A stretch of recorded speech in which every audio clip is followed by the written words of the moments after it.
नमस्कार दोस्तों, point two point YouTube channel पर आप सभी का स्वागत है।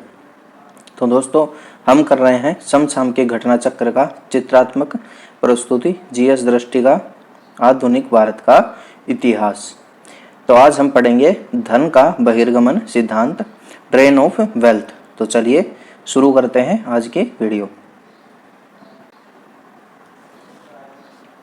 धन का बहिर्गमन सिद्धांत, ड्रेन ऑफ वेल्थ।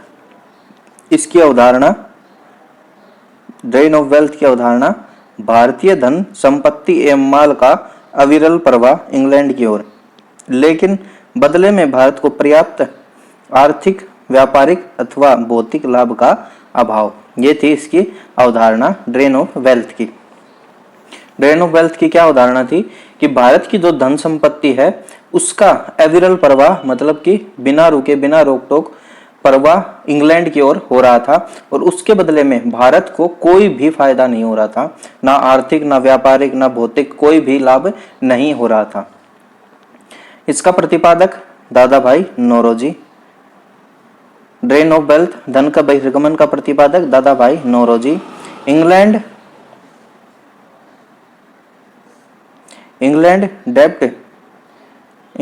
डेब्ट टू इंडिया में पहली बार धन के बहिर्गमन सिद्धांत का प्रतिपादन किया गया। तो दादा भाई नौरोजी की पुस्तक इंग्लैंड डेब्ट टू इंडिया में पहली बार दादा भाई नौरोजी ने धन के बहिर्गमन सिद्धांत का प्रतिपादन किया।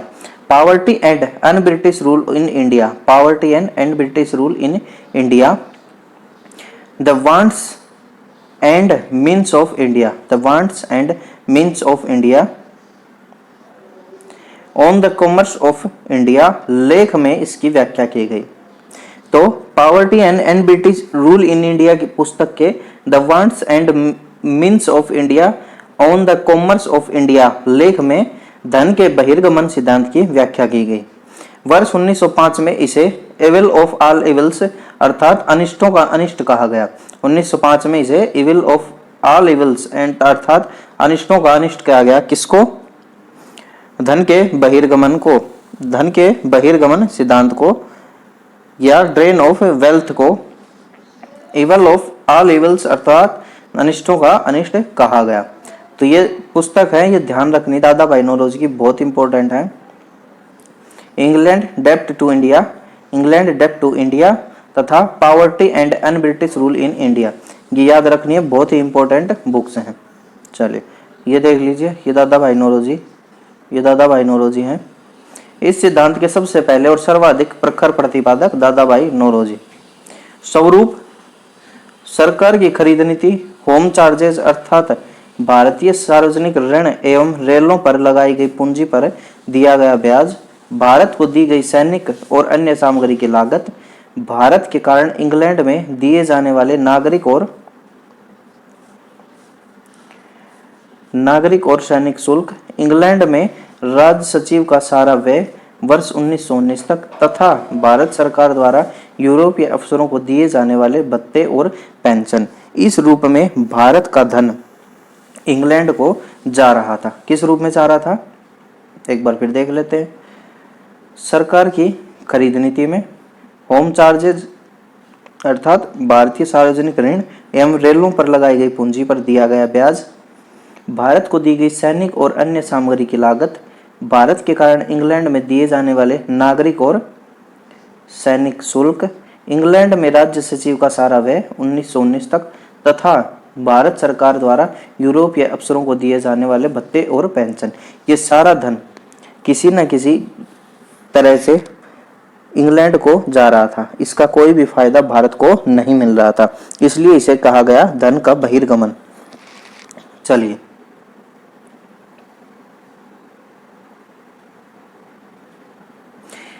इसके अन्य प्रतिपादक कौन थे? महादेव गोविंद रानाडे 1872, रमेश चंद्र दत्त अर्थशास्त्री के लेख इकोनॉमिक हिस्ट्री ऑफ इंडिया में उल्लेख किया गया। नोट, भारतीय राष्ट्रीय कांग्रेस कलकत्ता अधिवेशन 1896 में आधिकारिक तौर पर धन के बहिर्गमन सिद्धांत को स्वीकृति दी गई। तो इसके धन के बहिर्गमन सिद्धांत के अन्य प्रतिपादक कौन थे? महादेव गोविंद रानाडे, रमेश चंद्र दत्त जो कि एक अर्थशास्त्री थे और इनके लेख इकोनॉमिक हिस्ट्री ऑफ इंडिया में इसका उल्लेख किया गया। भारतीय राष्ट्रीय कांग्रेस के कलकत्ता अधिवेशन जो कि 1896 में हुआ था, उसमें आधिकारिक तौर पर धन के बहिर्गमन सिद्धांत को स्वीकृति दी गई। चलिए, भारत की अर्थव्यवस्था पर धन के बहिर्गमन सिद्धांत का क्या प्रभाव पड़ा? अन्योद्योगीकरण, भारतीय हस्तशिल्प उद्योग का ह्रास। अन्योद्योगीकरण प्रभाव क्या था कि भारतीय हस्तशिल्प उद्योग का ह्रास हो गया। भारतीय कृषि का वाणिज्यीकरण पर क्या प्रभाव पड़ा? किसानों को हानि हुई। ग्रामीण ऋणग्रस्तता में वृद्धि हुई, जो ग्रामीण थे उनका ऋण बढ़ता गया और गरीबों में गरीबी में भी वृद्धि हुई। नकदी फसलों को महत्व ज्यादा दिया गया, इससे खाद्यान्नों की कमी हुई। भारतीय अर्थव्यवस्था का ग्रामीणीकरण हो गया और भारत में ब्रिटिश वित्त पूंजी का आगमन। भारत में ब्रिटिश वित्त पूंजी का आगमन हुआ, जिससे भारतीय पूंजीपतियों को हतोत्साहन हुआ, जिससे भारतीय पूंजीपतियों का नुकसान हुआ। इससे भारत में ब्रिटिश वित्त पूंजी के आगमन से। तो ये थे भारतीय अर्थव्यवस्था पर प्रभाव किसके? धन के बहिर्गमन सिद्धांत के। चलिए नेक्स्ट देखते हैं 1857 की क्रांति। इसके कारण, सबसे पहले कारण देखते हैं। चर्बी वाले कारतूस। 1857 ईस्वी बैरकपुर छावनी, सैनिकों द्वारा चर्बी वाले कारतूसों का प्रयोग करने से इनकार। तो सबसे पहला कारण 1857 ईस्वी में बैरकपुर छावनी, सैनिकों द्वारा चर्बी वाले कारतूसों का प्रयोग करने से इनकार कर दिया गया। वहां पर मंगल पांडे एक सैनिक हुआ जिन्होंने एजुडेंट पर हमला कर उसकी हत्या कर दी। तो मंगल पांडे ने एक अंग्रेजी अफसर पर हमला करके उसकी हत्या कर दी। तथा अन्य कारण 1857 क्रांति के राजनीतिक, सामाजिक, आर्थिक और धार्मिक कारण।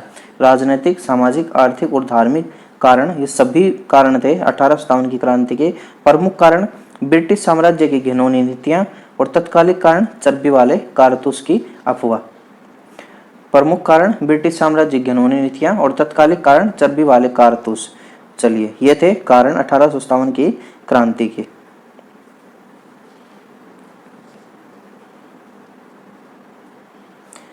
फिर देखते हैं घटनाक्रम।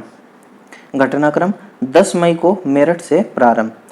क्रांति 10 मई से मेरठ से प्रारंभ। 12 मई 1857 विद्रोहियों का दिल्ली पर अधिकार। 12 मई 1857 को विद्रोहियों ने दिल्ली पर अधिकार कर लिया। स्वाधीनता संग्राम का प्रतीक क्या था? कमल और रोटी। ध्यान रखिएगा, स्वाधीनता संग्राम का 1857 की क्रांति का संग्राम का चिन्ह क्या था? कमल और रोटी। 10 मई से मेरठ से प्रारंभ हुई थी और 12 मई 1857 को ये दिल्ली पहुंचकर बहादुर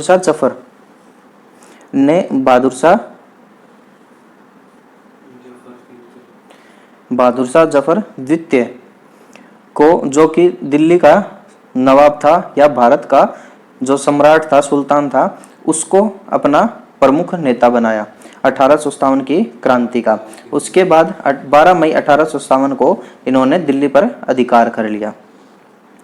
चलिए, अब देखते हैं नेतृत्व। किसने कहां से नेतृत्व किया?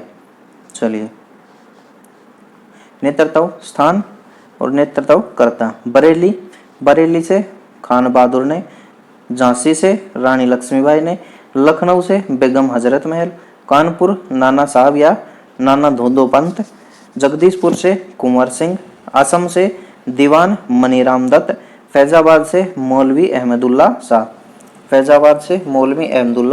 फिर देखते हैं बरेली से खान बहादुर, झांसी से रानी लक्ष्मीबाई, लखनऊ से बेगम हजरत महल, कानपुर से नाना साहब या नाना धोदो पंत, जगदीशपुर से कुंवर सिंह, असम से दीवान मनीराम दत्त और फैजाबाद से मौलवी अहमदुल्ला शाह।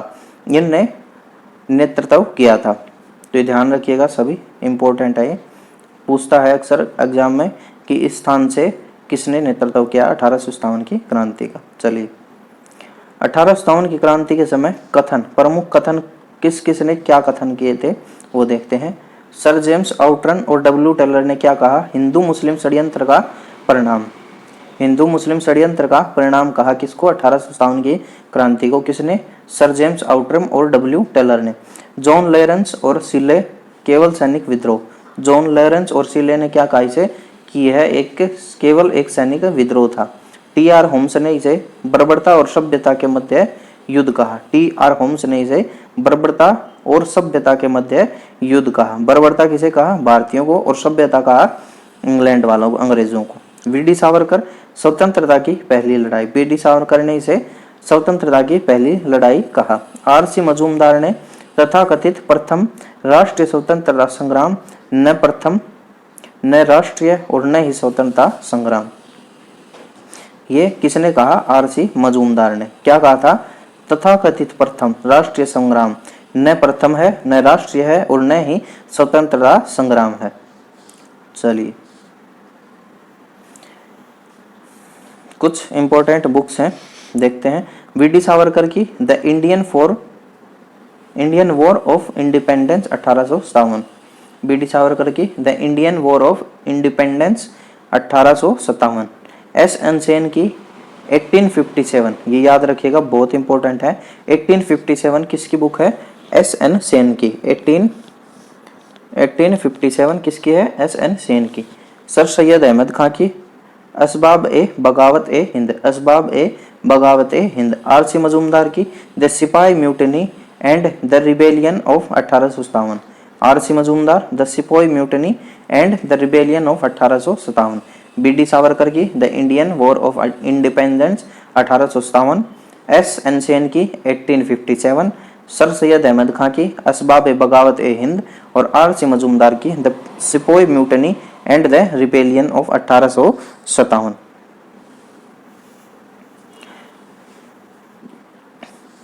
1857 की क्रांति में अंग्रेज समर्थक प्रमुख शासक। 1857 की क्रांति के समय अंग्रेजों का समर्थन किन किन देशों ने, किन किन राज्यों ने किया था, या किन किन रियासतों ने किया था, वो देखते हैं। ग्वालियर की सिंधिया ने, इंदौर के होलकर, हैदराबाद का निजाम, जोधपुर का राजा, भोपाल का नवाब, पटियाला, नाभा और जिंद के सिख शासक और कश्मीर का महाराजा, ये रियासतें थीं जिनने 1857 की क्रांति में अंग्रेजों का साथ दिया।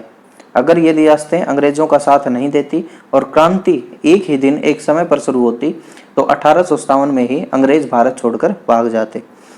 तो ये देखते हैं, ये गद्दार रियासतें कौन कौन सी थी? ग्वालियर के सिंधिया, इंदौर के होलकर, हैदराबाद का निजाम, जोधपुर का राजा, भोपाल का नवाब, पटियाला, नाभा और जींद। पटियाला, नाभा और जींद, कश्मीर का महाराजा, ये थे जिसने अंग्रेजों का समर्थन किया था 1857 की क्रांति में।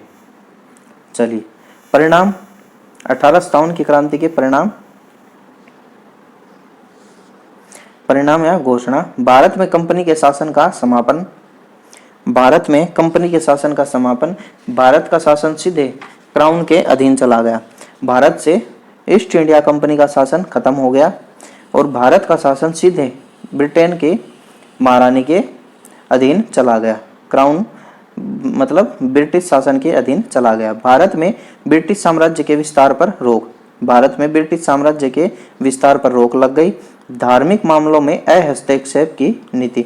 धार्मिक मामलों में अहस्तक्षेप की नीति शुरू हुई। सबके लिए एक समान कानूनी सुरक्षा शुरू हुई। सबके लिए एक समान कानूनी सुरक्षा शुरू हुई।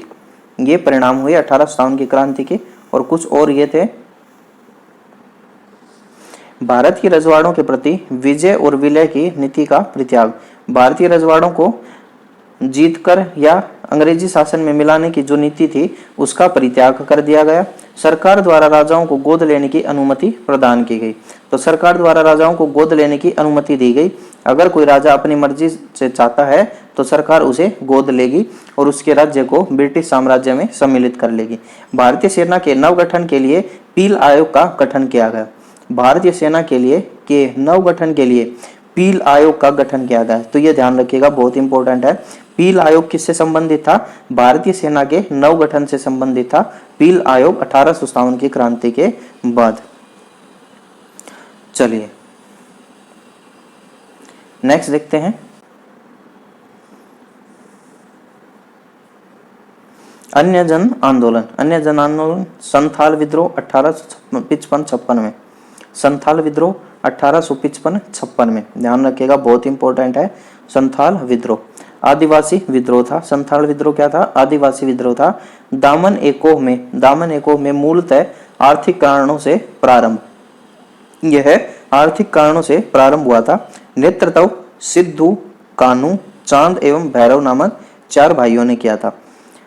संथाल विद्रोह का नेतृत्व किसने किया था? सिद्धू, कानू, चांद एवं भैरव नामक 4 भाइयों ने इसका नेतृत्व किया था। 1855 ईस्वी संथालों द्वारा भागलपुर क्षेत्र में विद्रोह।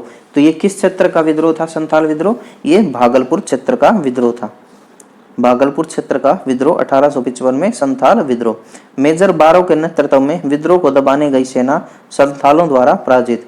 तो मेजर बारो अंग्रेज को भेजा था विद्रोह को दबाने के लिए, तो उसकी सेना को संथालों ने पराजित कर दिया। चलिए,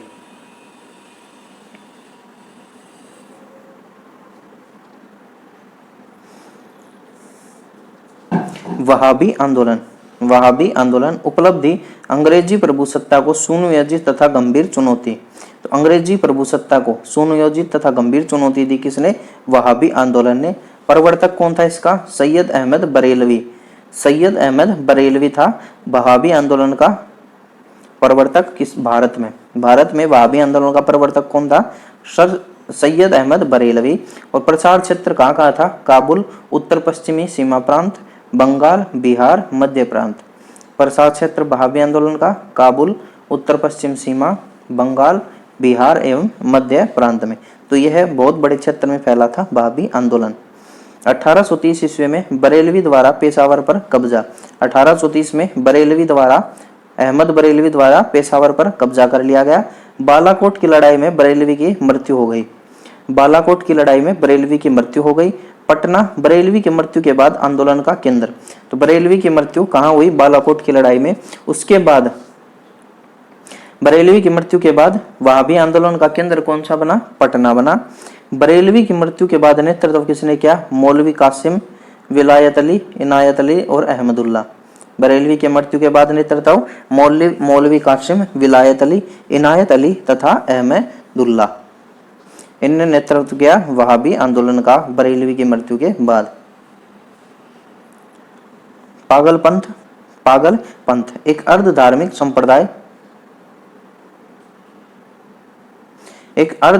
संप्रदाय था। पागल पंथ करमशाह द्वारा प्रारंभ किया गया।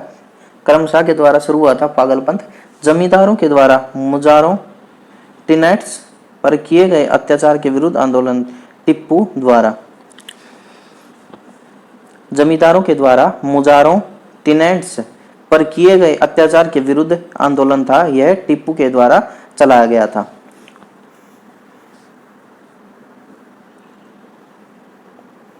चलिए, उसके बाद देखते हैं मुंडा विद्रोह। मुंडा विद्रोह 1899 से 1900। मुंडा विद्रोह 1899 1900 बहुत ही ज्यादा इंपॉर्टेंट है यह मुंडा विद्रोह। अन्य नाम उलगुलान तथा उलगुलान या महान हलचल। अन्य नाम क्या था मुंडा विद्रोह का? उलगुलान या महान हलचल। समय अवधि 1899 से 1900 के मध्य।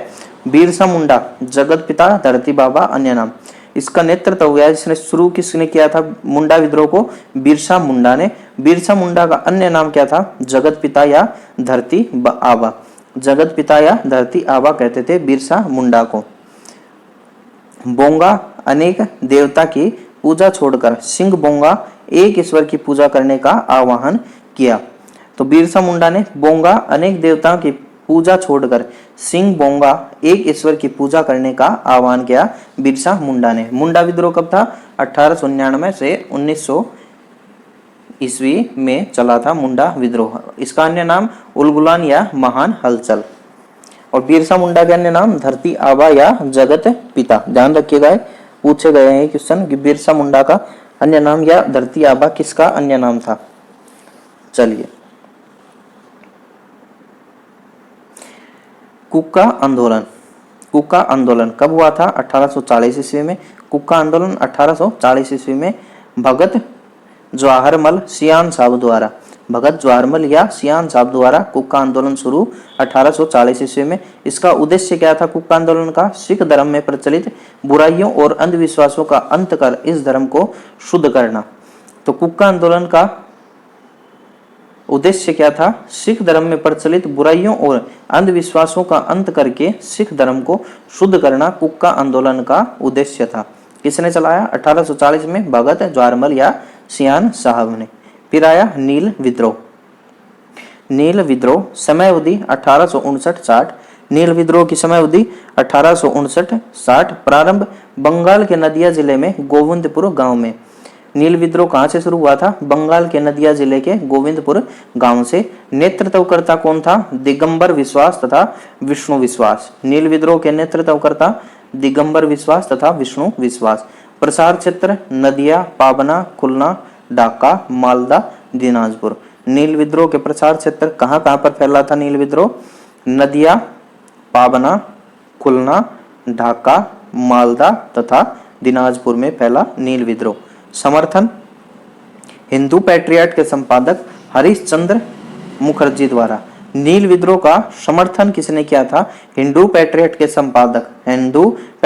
संपादक हरिश्चंद्र मुखर्जी द्वारा। तो ये ध्यान रखिएगा, हरिश्चंद्र मुखर्जी के किसके संपादक थे? हिंदू पैट्रियट के। हरिश्चंद्र मुखर्जी किसके संपादक थे? हिंदू पैट्रियट के। और किसका समर्थन किया था? नील विद्रोह का समर्थन किया था।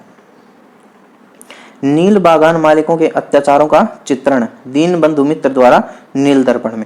तो नील बागान मालिकों के अत्याचारों का चित्रण किसमें और किसने किया है? तो ये किया है दीनबंधु मित्र ने अपने पुस्तक नील दर्पण में। दीनबंधु मित्र ने अपनी पुस्तक नील दर्पण किसकी है? दीनबंधु मित्र की। नील विद्रोह 1859 से 60 में। चलिए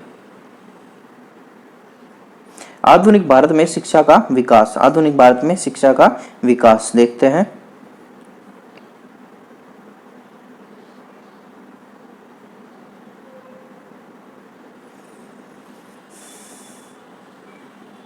अंग्रेजों द्वारा स्थापित प्रथम मदरसा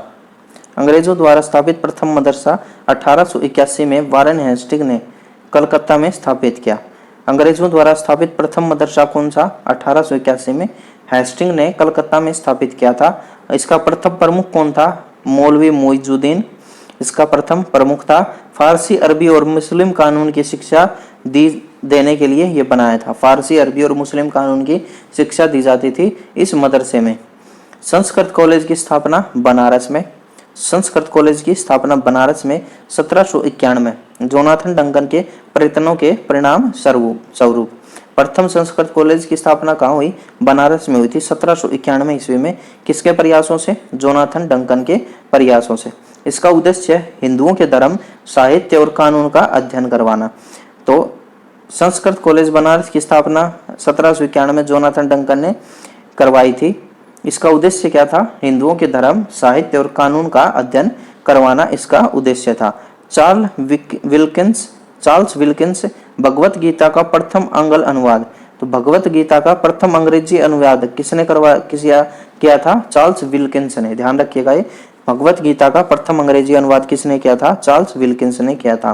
प्रस्तावना और इसकी भगवत गीता के अंग्रेजी अनुवाद की प्रस्तावना किसने लिखी थी? हेस्टिंग ने लिखी थी। भगवत गीता के प्रथम आंग्ल अनुवाद की प्रस्तावना किसने लिखी थी? हेस्टिंग ने लिखी थी। चलिए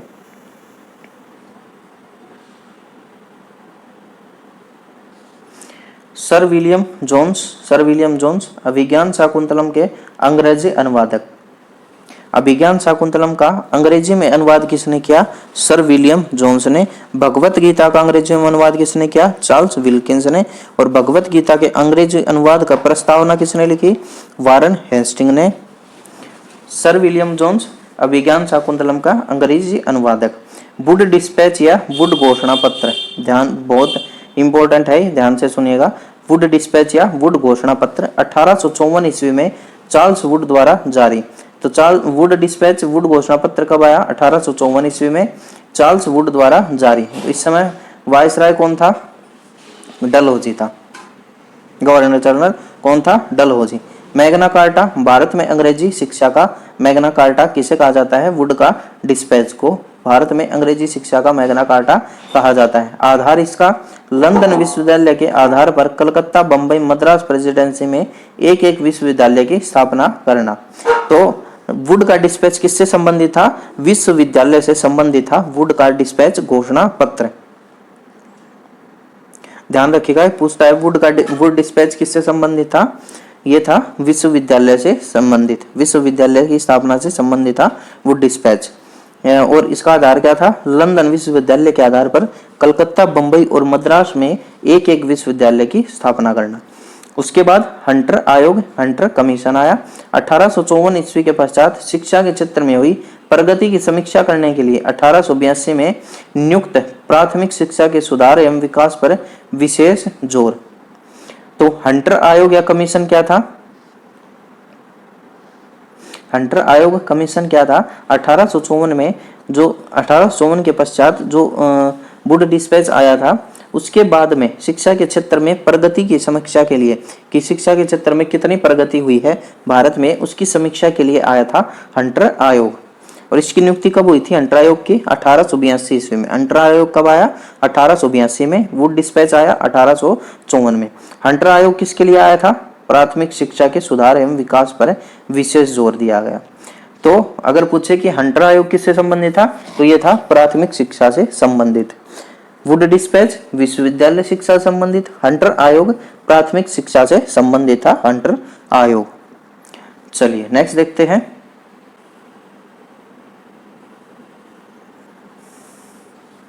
सैंडलर आयोग। सैंडलर आयोग कब आया? 1917 में। कलकत्ता विश्वविद्यालय की संभावनाओं के अध्ययन तथा रिपोर्ट के लिए नियुक्त। सैंडलर आयोग किस लिए आया? 1917 में। कलकत्ता विश्वविद्यालय की संभावनाओं के अध्ययन और रिपोर्ट के लिए नियुक्त किया गया सैंडलर आयोग। विचार, विश्वविद्यालय शिक्षा का सुधार करना तथा प्राथमिक शिक्षा का सुधार आवश्यक। इसका विचार क्या था सैंडलर आयोग का? कि विश्वविद्यालय शिक्षा का सुधार करना है तो उससे पहले प्राथमिक शिक्षा का सुधार करना आवश्यक है। ये किसका विचार था? सैंडलर आयोग का विचार था। सैंडलर आयोग कब आया था? वर्ष 1917 में आया। चलिए परीक्षा उपयोगी दृष्टि से देख लेते हैं, महत्वपूर्ण। 1784 ईस्वी में एशियाटिक सोसाइटी ऑफ बंगाल की स्थापना हुई। किसने की? विलियम जोन्स द्वारा। विलियम्स जोन्स द्वारा 1784 Asiatic Society of Bengal. Asiatic Society of Bengal की स्थापना विलियम जोन्स ने की। कब? 1784 में। राष्ट्रीय शिक्षा परिषद की स्थापना की 15 अगस्त 1906 को। राष्ट्रीय शिक्षा परिषद की स्थापना की 15 अगस्त 1906 को। बंबई में प्रथम महिला विश्वविद्यालय की स्थापना हुई। बंबई में प्रथम महिला विश्वविद्यालय की स्थापना हुई डीके कर्वे के प्रयत्नों से। बंबई में प्रथम महिला विश्वविद्यालय की स्थापना किसने की? डीके कर्वे। ध्यान रखिएगा, बंबई में प्रथम महिला विश्वविद्यालय। और यह भी पूछ सकता है कि प्रथम महिला विश्वविद्यालय कहाँ खुला? बंबई में। और इसकी स्थापना किसने की? डीके कर्वे ने। कलकत्ता में प्रसिद्ध हिंदू कॉलेज की स्थापना राजा राम मोहन राय, डेविड हेयर एवं अलेक्जेंडर डफ द्वारा। कलकत्ता में प्रसिद्ध हिंदू कॉलेज, कलकत्ता के हिंदू कॉलेज की स्थापना राजा राम मोहन राय तथा डेविड रॉय एवं अलेक्जेंडर डफ द्वारा। वर्ष 1916 में बनारस हिंदू विश्वविद्यालय की स्थापना की गई। वर्ष 1916 में बनारस हिंदू विश्वविद्यालय की स्थापना की गई। किसने की? मदन मोहन मालवीय ने। मदन मोहन मालवीय ने की। बनारस हिंदू विश्वविद्यालय की स्थापना कब हुई? 1916 में। किसने की? मदन मोहन मालवीय। चलिए 1896 ईस्वी में पूना में विधवा गृह की स्थापना डीके कर्वे ने। तो पूना में विधवा गृह की स्थापना किसने की? डीके कर्वे ने 1896 में। चलिए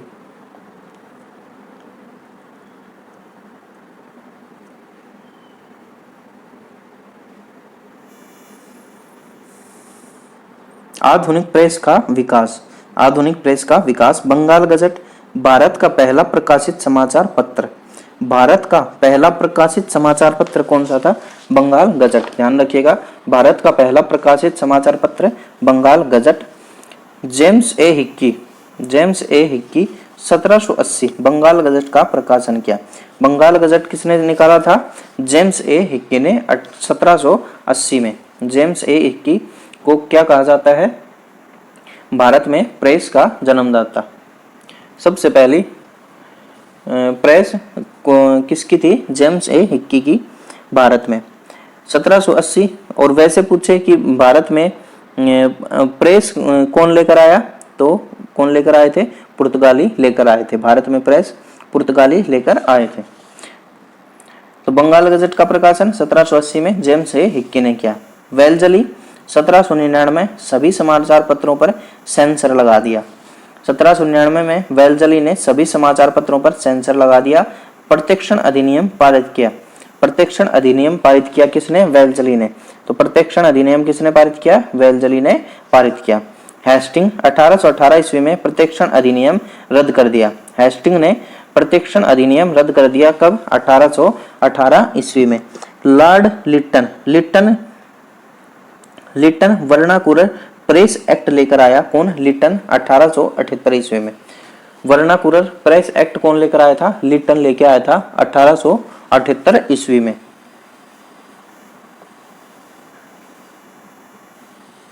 वर्नाकुलर प्रेस एक्ट को क्या कहा गया है? वर्नाकुलर प्रेस एक्ट को क्या कहा गया है? इसको कहा गया है समाचार पत्रों का गला घोटने वाला। वर्नाकुलर प्रेस एक्ट को क्या कहा गया है? समाचार पत्रों का गला घोटने वाला कहा गया। वर्नाकुलर प्रेस एक्ट को कौन लाया था? लिटन लाया था 1878 ईस्वी में। रिपन वर्नाकुलर प्रेस एक्ट को रद्द कर दिया 1882 ईस्वी में। रिपन ने वर्नाकुलर प्रेस एक्ट को रद्द कर दिया 1882 ईस्वी में। बाल गंगाधर तिलक पत्रकारिता के लिए ब्रिटिश सरकार से सजा पाने वाला पहला भारतीय। बाल गंगाधर तिलक पत्रकारिता के लिए ब्रिटिश सरकार से सजा पाने वाले पहले भारतीय कौन थे? बाल गंगाधर तिलक। फ्री हिंदुस्तान तारक नाथ दास का अखबार। फ्री हिंदुस्तान किसका अखबार था? तारक नाथ दास का अखबार था फ्री हिंदुस्तान। राम मोहन राय संवाद कौमुदी, राजा राम मोहन राय संवाद कौमुदी। प्रज्ञा का चांद बांग्ला भाषा में, मिरातुल अखबार फारसी में प्रकाशन किया। तो राजा राम मोहन राय के पत्रिका कौन कौन सी थी? पत्रिका अखबार कौन कौन से थे? संवाद कौमुदी तथा प्रज्ञा का चांद। संवाद कौमुदी या प्रज्ञा का चांद। संवाद कौमुदी का ही बांग्ला में अनुवाद था प्रज्ञा का चांद। मिरातुल अखबार फारसी में प्रकाशन किया। मिरातुल अखबार किस भाषा में निकाला था? फारसी भाषा में, राजा राम मोहन राय ने। चलिए,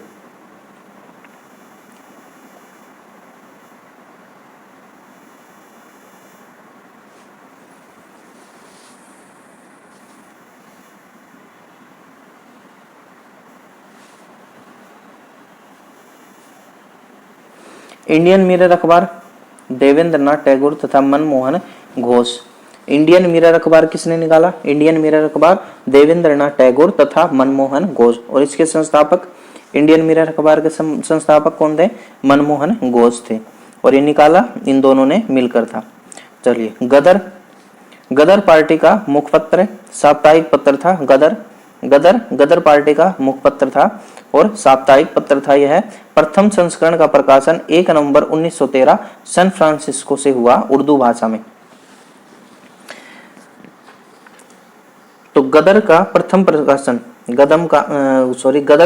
प्रथम संस्करण का प्रकाशन कब हुआ था? 1 नवंबर 1913 ईस्वी में सैन फ्रांसिस्को में हुआ था और उर्दू भाषा में हुआ था। गदर पार्टी की स्थापना भी कहाँ हुई थी? सैन फ्रांसिस्को में हुई थी। और किसने की थी? लाला हरदयाल ने। गदर पार्टी की स्थापना लाला हरदयाल ने की थी सैन फ्रांसिस्को में। 9 दिसंबर 1913 गुरुमुखी में भी प्रकाशन 9 दिसंबर 1913 गुरुमुखी में भी प्रकाशन हुआ। किसका? गदर का 9 दिसंबर 1913 में गुरुमुखी में भी प्रकाशन हुआ। मराठी, हिंदी, अंग्रेजी एवं गुजराती में भी प्रकाशन 1 अंक पख्तूनी भाषा में भी। गदर का 1 अंक पख्तूनी भाषा में भी निकला तथा मराठी, हिंदी, अंग्रेजी और गुजराती भाषा में प्रकाशन हुआ। पहला संस्करण ध्यान रखिएगा गदर का 1 नवंबर 1913 सैन फ्रांसिस्को से निकाला गया उर्दू भाषा में और 9 दिसंबर 1913 को गुरुमुखी में भी प्रकाशन हुआ। गदर पार्टी की स्थापना सैन फ्रांसिस्को में लाला हरदयाल ने की। चलिए, अमृत बाजार पत्रिका शिशिर कुमार घोष। अमृत बाजार पत्रिका का संस्थापक कौन थे? शिशिर कुमार घोष थे अमृत बाजार पत्रिका के संस्थापक। चलिए, परीक्षा उपयोगी दृष्टि से महत्वपूर्ण देखते हैं। इंडियन ओपिनियन गांधी द्वारा प्रारंभिक पत्रिका कौन सी थी? इंडियन ओपिनियन दक्षिण अफ्रीका से प्रारंभ की थी 1903 में। तो दक्षिण अफ्रीका से प्रारंभ की थी इंडियन ओपिनियन, गांधी द्वारा गांधी की प्रारंभ पत्रिका, और दक्षिण अफ्रीका से शुरू की थी 1903 में। प्रथम संपादक मनसुखलाल नजर, प्रथम संपादक मनसुखलाल नजर। गुजराती, हिंदी, तमिल और अंग्रेजी में प्रकाशन किया गया इंडियन ओपिनियन का। The Indian nation Kameshwar Singh, Indian nation किसने निकाली? कामेश्वर सिंह ने। रामकृष्ण पिल्लई, रामकृष्ण पिल्लई जन्म 1878 ईस्वी में, संदेश वाहिनी के संपादक।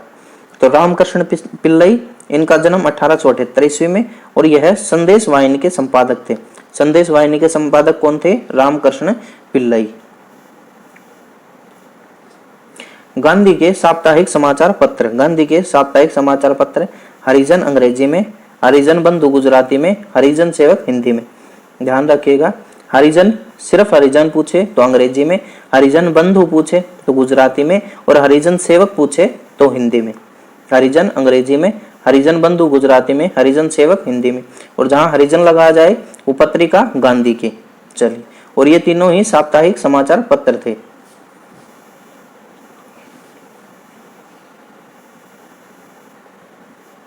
इंडिपेंडेंट, मोतीलाल नेहरू द्वारा प्रारंभ समाचार पत्र। तो इंडिपेंडेंट किसका था? मोतीलाल नेहरू द्वारा प्रारंभ समाचार पत्र था इंडिपेंडेंट। बहिष्कृत भारत, भीमराव अंबेडकर द्वारा प्रारंभ मराठी पाक्षिक। बहिष्कृत भारत किसकी थी? भीमराव अंबेडकर द्वारा प्रारंभ मराठी पाक्षिक थी बहिष्कृत भारत। हिंदू पैट्रियट, प्रथम संपादक हिंदू पैट्रियट है प्रथम संपादक गिरीश चंद्र घोष। हिंदू पैट्रियट अभी हमने पढ़ा था हिंदू पैट्रियट के बारे में।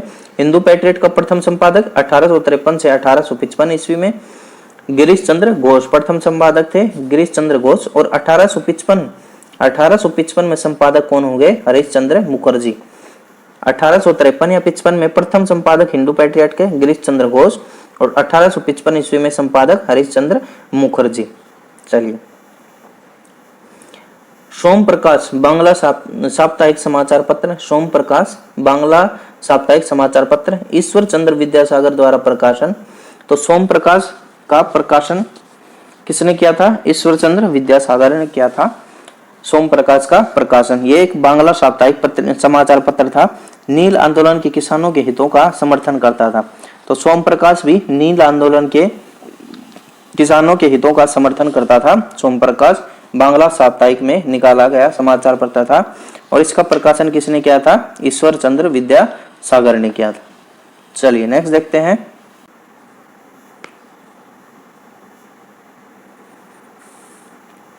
अल हिलाल उर्दू साप्ताहिक, अल हिलाल उर्दू साप्ताहिक किसने किया था? अब्दुल कलाम आजाद द्वारा प्रकाशन।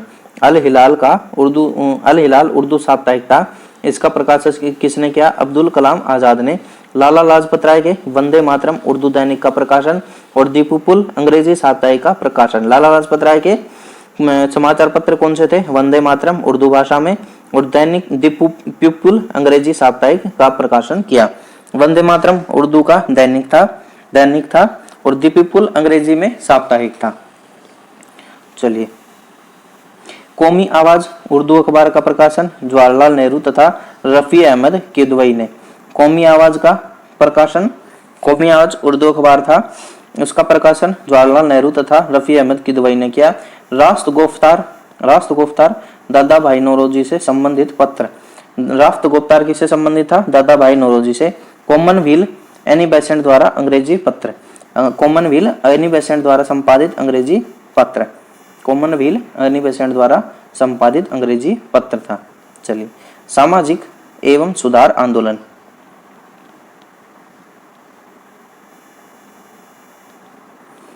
सामाजिक एवं